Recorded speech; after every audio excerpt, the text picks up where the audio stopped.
Nakuha og video ni Vilma Arellano ang nahaibol nga pick-up sa may kilometer 81, Barangay Santo Niño, Bansalan, Davao del Sur, alas 5 kagahapon sa hapon. Taod-taod, migawas ang driver sa pick-up ug ang pasahero niini pinaagi sa tabang sa mga residente sa lugar. Gila ang driver sa pick-up nga si Jesse Varona Valenzuela ug kauban niini nga si Fieno Valenzuela nga mga residente sa Roseville Subdivision sa Davao City. Subay sa report sa Bansalan Municipal Police Station, gikan Pigkawayan, Cotabato ug padulong sa Davao City ang pick-up dihang mi-apply og brake ang driver.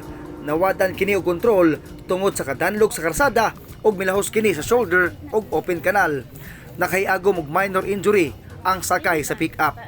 Samtang sa Digo City, naangol ang driver ug duha niya kakauban human malagpot ang usa ka pick-up sa daplin sa National Highway sa Digo City kagahapon sa hapon, Enero 16, 2022.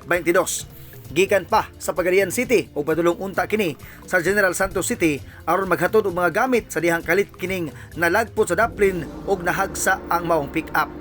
Nakahiagom og gamayng samad ang driver ug duha ka pasahero niini. Palayon pa ang ilang imbestigahan karon sa kapulisan ng aksidente. Ang dangog nga dalan resulta sa walay undang nga mga pag-ulan sa probinsya sa Davao del Sur. Ronnie John Otero, Newsline Philippines, Province of Davao del Sur. Stay safe.